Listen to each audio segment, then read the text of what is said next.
We now know he was attending to his dad's serious medical situation, but he has missed over 20 games. What are your thoughts? 20 games? Over 20. I can't trust no nigga named Andrew. Yeah, that's fucked up, yo. That's some fucked up shit, bro. I love Andrew Wiggins, but I'm thinking about it. Andrew Wiggins. Listen to this. Andrew Cunanan. You violating. Andrew Tate. You out of pocket, my nigga. You out of pocket. Hurricane Andrew. You out of pocket, my nigga. Name one of them Andrews you like. Not dissing Andrew, man. Nigga said I love Andrew Wiggins. Yo. Listen, all right. But I'm just telling you, it's something in the name. I'm telling you, it's something in that name. You said he was suffering from a broken heart. I did. But now we find out it's his dad. So if it's his dad, and I put that with his heart, what that equal? Heartbroken? I don't know to correlate. Yo. Where do you get this from? Yo, listen. Yo. What I will say is this, that I'm happy to see Andrew Wiggins back. If you say it's your dad, I just lost my mom. I'm happy your dad is doing well. But if you leave room for speculation, what's gonna happen? We're gonna talk. People gonna speculate. It ain't even a hard answer. You give room for speculation, people gonna talk. So be on the half of, it is what it is. My man Murder, we never meant no hard feelings. A lot of people was coming at you, but you left room for speculation, so people speculate. I'm happy to see him back. A better question is this: what do you think about if the Warriors end up facing the Suns in the first round? With Andrew Wiggins back. There's too many ifs. As if he come back and if he's the same. Well, who you got then? The Suns versus Warriors. I gotta go with the Suns. Cause why? Cause his heart may be broken. That's what you said. If his heart is broken, he ain't gonna be focused. I ain't gonna lie, man. That would be a great first round matchup. I'm not laughing at his pain. I'm just saying if his heart is broken, he's not gonna be focused. I mean, so what you laughing at then? If you're not, I'm laughing because I'm happy. Yo, that shit sound wild. That's wild. What I will say is this, man. I think that'll be a very intriguing matchup. All the storylines behind the camera. Yeah. Like, what you got Kevin Durant back in the Western Conference. You got Draymond Green. Yeah, the West is loaded right now. It's crazy. I think that'd be a great first round matchup. I would go with the Suns. But I think that Golden State, with Andrew Wiggins back, is very scary. Andrew Wiggins. You think they'll beat the Suns? I didn't say that. I don't go against Kevin Durant. Okay. I don't go against Kevin. I'm making sure you're not too optimistic, because you sound optimistic. Fucking, who am I optimistic for? Bro? I said Andrew Cunanan, Andrew Tate, Andrew Jackson. I'm listen, I'm optimistic that I'm happy he's doing well. Against the Suns, I just don't go against Kevin Durant, but I do think Golden State is dangerous this time of year. All right. On a serious note, Andrew is glad to see you back. But speaking of basketball, Andre Drummond says he's the best walk-on in NCAA history. From 2011 to 2012, he found out UConn had no more scholarships. He said, quote, "I paid for school. Somebody just talked about it. I'm the best walk-on in NCAA history." Do you agree? Capricorn. Capricorn. I can't go no further. Yo, listen, man. Where was... See, now listen. Scottie Pippen. No, well, listen to what she's saying. Now that I hear the question is NCAA history. So I don't know, maybe for NCAA history, but I thought you was panning out his whole career. As a whole career, you can't go above Scottie Pippen as a walk-on. You know what I'm saying? Hornacek. Yeah, Jeff Hornacek. Like, you're not better than either one of those guys. But Jim Boeheim. Jim. I don't know Jim Boeheim as a player, as Syracuse coach. I know he's great, but damn, because he said NCAA. That was the fine print. That's the fine print. That's the fine print. I tell you this much. I don't know who you play for now, nigga. You was busting ass in Detroit, went to Brooklyn, ain't shit. Then all of a sudden you got missing. You started floating around. Why did you fucking stop being fucking as good as you was in Detroit? You fucking your bag up, my nigga. You had some potential. That's how you know a nigga missing. Nigga start saying dumb shit. It's no, UConn's in it. You know what? I'm the best. I'm the best. I'm the best walk-on ever in NCAA history. Pay myself. Like, nigga, nobody give a fuck if you was the best or not. Where you at now, my nigga? So whack stat, actually. And that Andre is close to Andrew, though. All right.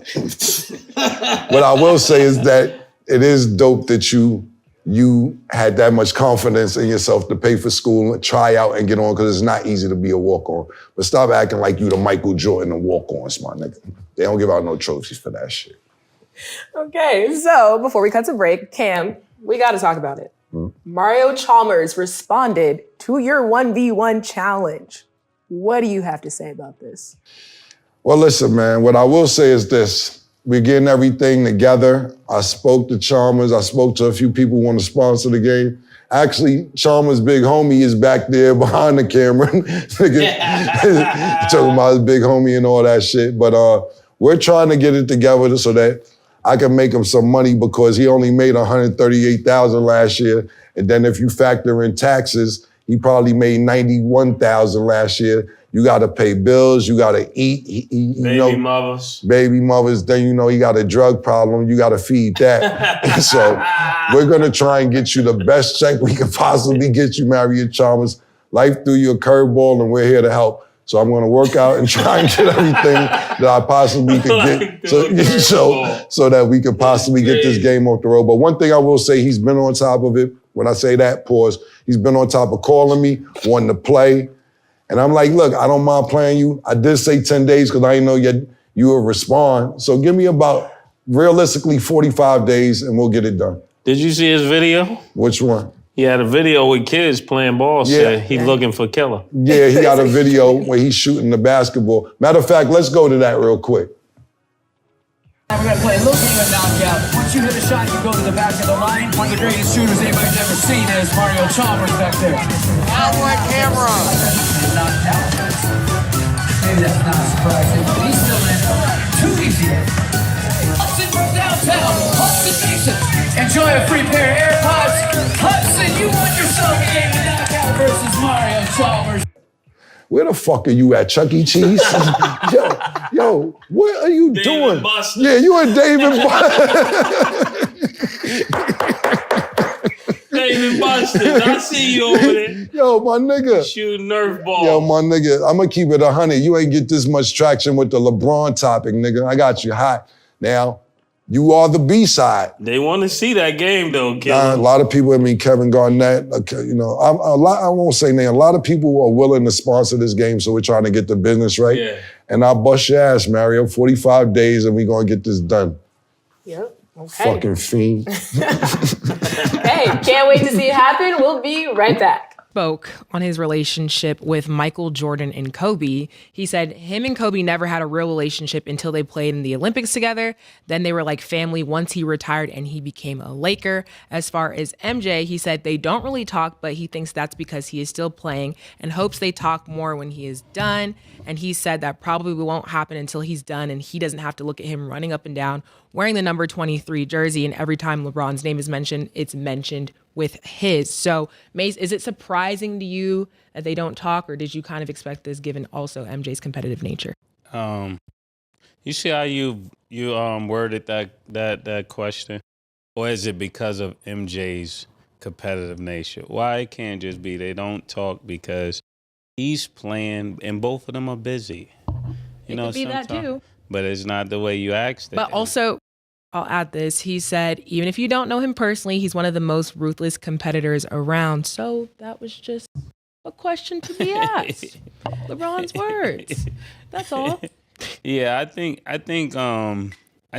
Jordan would be a great person for LeBron to speak to, as well as LeBron could be a great conversation for Jordan. So I think they both can glean from the conversation. It's always great when two people that are competitive at something, as long as they could separate the differences can speak to one another, because he probably could teach him something in business. One person probably could teach him something in marriage.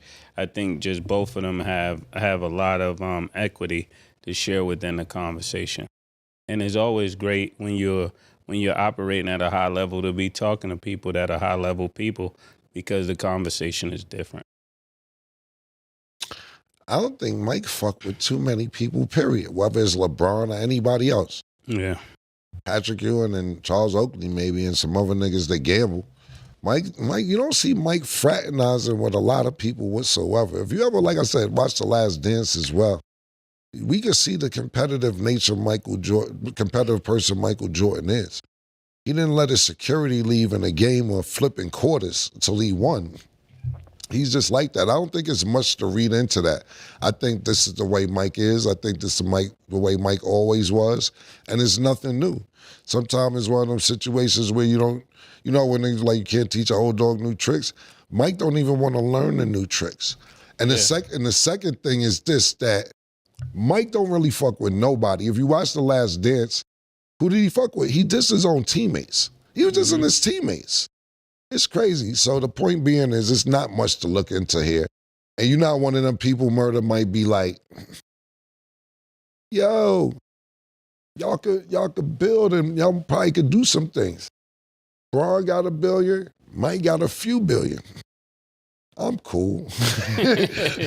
Yeah, Mike, and both of them are probably like, it's too late to have close friends like that. It's like whoever you've acquired along the way, that's kind of who you have. Like, sometimes I think it's like that. And as you get older, people are just different types of people. Like, Mike is probably like a self-sufficient person. Like, everything is right there.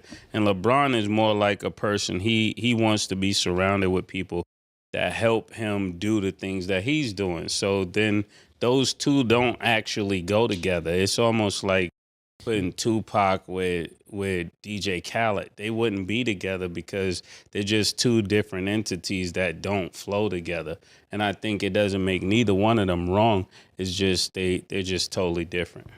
Yeah, and like I said, I don't even think it's a LeBron thing. If you look at MJ, and it was a great story that he told, and I'll let y'all guys Google it, but if you look at the story that he said it's Kobe's ceremony, he almost was like, fuck is Kobe doing calling me at 8 in the morning asking questions about basketball? Yeah. But it was like, he said he grew to love Kobe, you know what I'm saying? But Kobe was interested. Kobe wanted to talk to Mike. Kobe wanted to find out knowledge. Kobe wanted to see what he was doing to be great. And Mike's attitude was like, yo, I was playing baseball at that time. I can't even give you no answers on basketball. But it was very funny to see his personality no matter who it was. So I wouldn't look too much into this. Okay. Like with that conversation, like, because I know a lot of times people say Mike is competitive. Like, did we ever find out why, and we may have covered this, but why wasn't LeBron there for the statue revealing, or why wasn't LeBron there at the funeral? These are things that I think people need to start looking into so they can have a more well-rounded approach of what they're talking about. Not to kick no dirt on LeBron, just he may be just as competitive. He's just not as vocal about his competitiveness. Welcome back. Okay, so let's really talk about it. The NFL only has 3 black head coaches. There is the Rooney Rule, which requires all NFL teams to interview a minority applicant.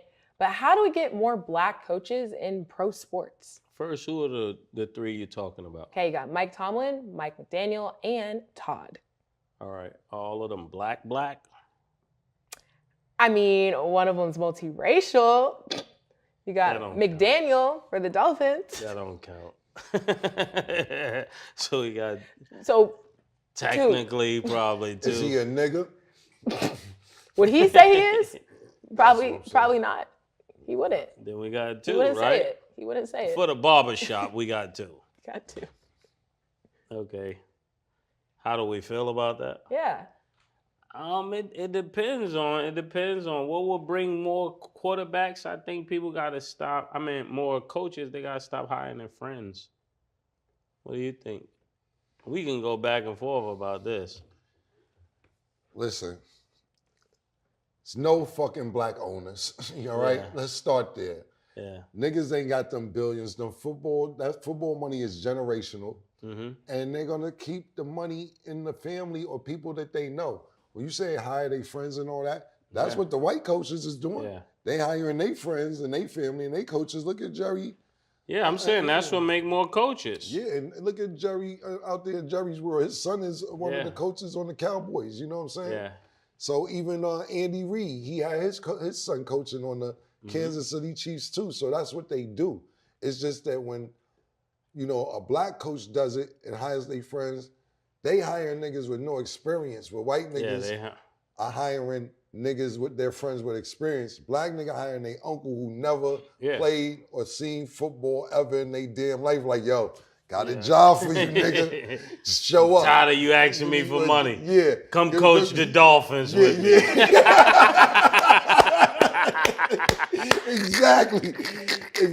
Like, it's a great example, and we've been trying to get to this topic for a while. We love you, Dolphins. Yeah, and the coach. that was just an example. Yeah. And you know what? We've been trying to talk about this topic, and this is a great example of our way to talk about this topic. Is that for years, you know, Patrick Ewing was part of the Charlotte Hornets coaching staff. Michael Jordan owns, the Bobcats. The Hornets. Yeah, the Hornets. The they Charlotte keep Hornets. it whatever team. Right, but Michael Jordan owns the Charlotte Hornets. He hiring Patrick Ewing because that's his man. Yeah. Because they play ball together. Does that mean that Pat's really good coach? So now what happens? Charlotte still ain't shit to this day because you're hiring bad people and your friends. Just because they're your friends, they don't know how to coach. Now what happens? Patrick Ewing, pardon me, he get the job at Georgetown because he got NBA experience and he used to go to Georgetown. So niggas is like, yo, if we get Pat, maybe we turn the university around because he already got the NBA experience. He got the NBA experience. He used to be his alma mater. Yeah, let's get in there. Pat, they just fired Pat ass. Pat is 1-97 at Georgetown, my nigga. I think Pat deadass won 6 games. Yeah, like maybe 7. He led them to a losing record. So that's ridiculous. 7 games. They had to get rid of Pat. You know how fucked up that is to like fire the fucking nigga one whose jersey is in the Raptors. That's crazy. That is crazy. Just because you know how to play basketball, that don't mean you know how to coach. And y'all niggas who get these jobs, that don't mean hire your friends just because they're your friends. Hire somebody with some experience so you could keep your job. What happens, and I know it's early, if Ant-Man ends up sending Steph Curry home too, adding that to his list? What do you think kind of happens to his legacy, and how would you feel about that? And Killer answered this a couple weeks ago. If he sends LeBron home, KD home, and now Steph, then he becomes the new official king of the NBA because he's actually the person that sent everybody home that really was on that level from the generation past. To me, that's how I look at it. If he could send LeBron home, he definitely can send Ja and them home and everybody else. So I think this is a real like Thanos moment where you just add another stone to the glove, you know? That's what it's going to be. Yeah, listen, what I'll say is this, that Anthony Edwards, I like that. I like his not give a fuck attitude, to be honest with you.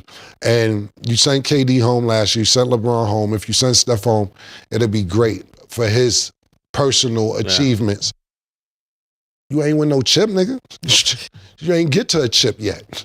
So you're doing what you're supposed to be doing against a 40-year-old, against a 37-year-old, against a 36-year-old. It's going to be 37-year-old. These guys are still great. They're still phenomenal players. But as a strong young 23-year-old, you're the first pick. And, a lot of people, we got caught up on John Morant and forget Anthony Edwards was also a number 1 pick. You're doing what you're supposed to be doing. So I'm not saying that you're not overachieving, but as a number 1 pick, this is what you're supposed to be doing. But if you beat Steph and beat LeBron, it's Shea or the Joker waiting. And then after that, it's going to be whoever wins in the Eastern Conference. So you could beat all these people that's older that you're supposed to be beating, but you're not going to, if you don't win the championship, you did what you're supposed to do. Do I think he's a phenomenal player? Absolutely. Do I think he's one of the best talents? Yes, absolutely. Do I think he's the best 23-year-old on the planet? Yes. But you have to win it all. You can't get credit for beating an Asian nigga. You're beating niggas who already done it. You get what I'm saying? We got to sit here and give a lot of credit because of nutrition, because of niggas taking care of their body, because of niggas eating better. A lot of niggas was washed at these niggas' age, especially LeBron's age. We don't have a lot of 40-year-old superstars. You don't have a lot of 37-year-old superstars talking about Steph Curry. You don't have a lot of 36, 37-year-old superstars talking about Kevin Durant.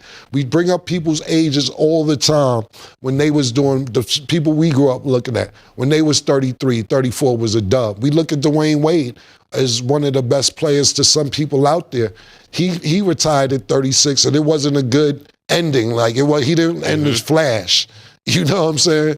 He didn't end his flash. So with that being said, I think that I will give Anthony Edwards credit for sending him home, but I'm not giving him all that the best player in the world if you don't win. You got to win. Yeah, Stat, what do you think about the 37-year-old superstar? 37-year-old I'm recording, bro. I got to call you back, man. This nigga Rich Paul, man. Yo, let me ask you a question. We filming right now. What if Ant-Man beats Steph Curry, man? What do you think about his legacy? I was just making sure y'all was on the air. Yo, listen, man. You don't know? You don't want to say nothing? I respect the craft. Y'all working. I was just. If Ant-Man sends Steph Curry home, what do you think of his legacy so far? Ant-Man is dangerous. All right. He's what you call a killer ant. Oh, killer ant. Okay. All right. I'll call you when I'm done, bro. All right. A killer ant. Killer ant. That's a new one. Yeah. That's good, though. Those are true. And then how I feel about it, I don't think we can make a statement until the end. I think we kind of have to see how the career plays out. Kind of like when you're saying, when you jump the gun too quick, you don't want to be quick on the new hotness, but he's definitely proven himself and continues to do that. Yep. So I'm just excited to see what happens for him in the future, because he's one of the few people in this space and in this place to begin with. So shout out Ant-Man for sure. Right, and to add on what you say, Stat, a lot of niggas don't want it. Yeah. You can see niggas who got potential, but they don't want it. You get what I'm saying? Like, yo, I can't do that with LeBron. It's LeBron. Or I can't get physical with KD because I looked up to him. And the thing about it with Ant-Man, you can see him talking shit to these people on the court, but when the game's over, he gives them so much respect. He'll sit there after sweeping the Phoenix Suns and say, my whole life I looked up to Kevin Durant. He's my favorite player. That's my favorite player. So I'm going to talk a little shit to him, but I got so much respect for him. But you don't see that on the court. Same thing with LeBron James. He'll sit there. You see the nigga pushing LeBron James. So I'm like, yo, what the fuck is that man doing? He wrestling niggas? But after the game is over, he'll sit there and say, over the summer at the Olympics, I learned so much from LeBron, and LeBron is stronger than me. He said that when he was pushing LeBron this past series, he said, LeBron's way stronger than me, so I got to just try and get a physical edge any way that I can. I like a nigga who, when it's on the court, I don't got no time for none of the nice shit that I'm going to say off the court about you. It's me and you, and it's my turn, nigga. You had yours. Right. And then after the win, he did a victory lap around the city of LA. Like, I ain't seen that before, but that I think is cool. So I know people want to push based on the league. Again, at the end of the day, he's going to want it. But one thing we know for sure is that he wants to play the game and he wants to be the greatest. So whatever happens after that, we'll see. Okay, so what will Luka's future be with the Lakers? We will discuss after the break.